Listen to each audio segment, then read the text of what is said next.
जय हिंद साथियों, नमस्कार। आज के इस वीडियो में हम बात करेंगे माध्यमिक शिक्षा बोर्ड राजस्थान पाठ्यक्रम परीक्षा 2023 अनिवार्य हिंदी कक्षा 12। जी हाँ, बोर्ड की ओर से बोर्ड परीक्षाओं का पाठ्यक्रम, विस्तृत पाठ्यक्रम और अंक योजना है वो जारी कर दी गई है। और इसी के संदर्भ में आज हम इस वीडियो में बात कर रहे हैं अनिवार्य हिंदी कक्षा 12। विषय कोड जिसका आपको पता होगा, विषय कोड 1 होता है। प्रश्न पत्र की अवधि है वो 3.25 घंटे की होती है। ये मैं वार्षिक परीक्षा की बात कर रहा हूँ। प्रश्न पत्र के लिए निर्धारित अंक होते हैं वो होते हैं 20। इसका मतलब यह है कि 2023 का पाठ्यक्रम है उसमें हिंदी अनिवार्य का प्रश्न पत्र 20 अंक का होगा।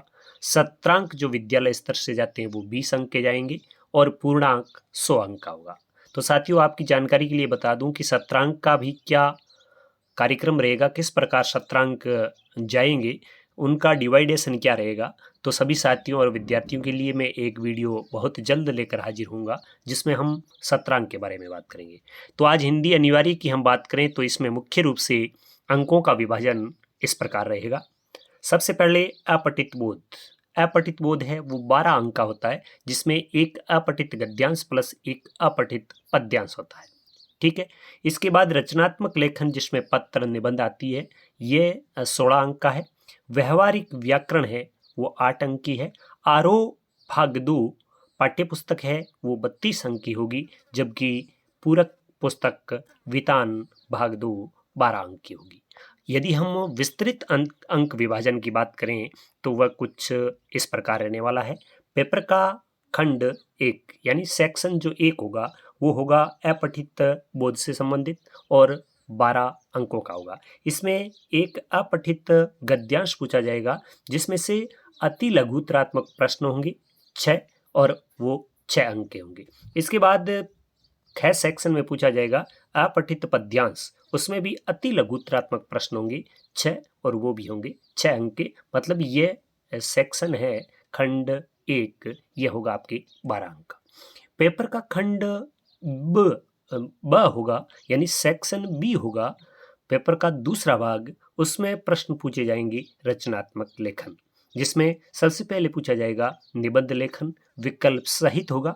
इसका मतलब 3 या 4 विकल्प दिए जाएंगे, उसमें से किसी एक विषय पर लिखना है, जिसकी शब्द सीमा होगी 300 शब्द और इसका अंक भार होगा 5 अंक का निबंध पूछा जाएगा। इसके बाद प्रश्न पूछा जाएगा पत्र और प्रारूप लेखन। इसमें अर्थशास्त्रीय पत्र पूछा जा सकता है, निविदा के बारे में होंगे, विज्ञप्ति के बारे में होंगे, ज्ञापन और अधिसूचना के बारे में प्रश्न पूछा जाएगा। ये विकल्प सहित होंगे और इसके अंक होंगे वो होंगे 4। इसके बाद आगे का प्रश्न होगा अपनी पाठ्य पुस्तक अभिव्यक्ति और माध्यम पुस्तक है उसमें से, और उसमें आपसे पूछा जाएगा विभिन्न माध्यमों के लिए लेखन, और ये 4 अंक का अंक भार होगा। इसके बाद फीचर और आलेख, इन दोनों में से कोई एक प्रश्न पूछा जाएगा और इसके अंक भार होंगे वो होंगे 3। तो ये जो हमने भाग देखा, भाग 2, ये रचनात्मक लेखन, अभिव्यक्ति एवं माध्यम पाठ्य पुस्तक आधारित, और ये इसका अंक भार हुआ वो कुल हो गया 16, यानी 5 4 9 4 13 और 3 16। तो इस प्रकार ये पूरा अंक भार हो गया, ये हो गया सेक्शन बी का 16 अंक। इसके बाद प्रश्न आपसे पूछा जाएगा व्यवहारिक व्याकरण, और व्यवहारिक व्याकरण का जो सेक्शन होगा वो आपके होगा 8 अंक का। व्यवहारिक व्याकरण 8 अंक, जिसमें भाषा क्या है, व्याकरण क्या है और लिपि क्या है, इसका परिचय, इसकी सामान्य विशेषताएं, इससे संबंधित प्रश्न पूछे जाएंगे 2 अंक। इसके बाद शब्द शक्ति से संबंधित प्रश्न होगा, इसके भी अंक होंगे 2। इसके बाद अलंकार, जिसमें अनुप्रास अलंकार, अनुप्रास का ही भेद, लाटानुप्रास, सलेश, यमक और पुनरुक्ति प्रकाश। पिछली बार के पाठ्यक्रम में ये चीज़ें कुछ क्लियर नहीं थी, अब की बार इसमें संशोधन करके इसको क्लियर कर दिया गया है। मतलब आपसे अनुप्रास के बारे में पूछा जाएगा, अनुप्रास के भेद, लाटानुप्रास के बारे में पूछा जाएगा, सलेश, यमक और पुनरुक्ति प्रकाश के बारे में पूछा जाएगा, और इसका अंक विभाजन होगा वो होगा 2। इसके बाद इससे आगे का प्रश्न आपके बनेगा पारिभाषिक शब्दावली।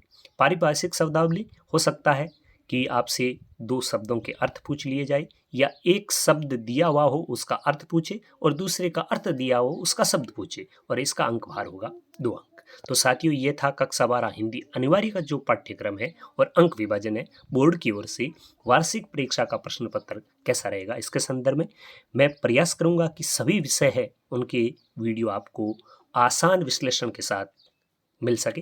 तो मेरी आपसे यह गुजारिश रहेगी कि आप इस वीडियो को पूरा देखें और अधिक से अधिक साथियों और विद्यार्थियों तक शेयर करें और हाँ, इस चैनल को सब्सक्राइब करके अपनी एक वैधानिक उपस्थिति आप जरूर दर्ज कराएं। इसी आशा और उम्मीद के साथ मिलूंगा फिर नए के वीडियो के साथ। तब तक आइए दीजिए नमस्कार, जय हिंद, जय भारत।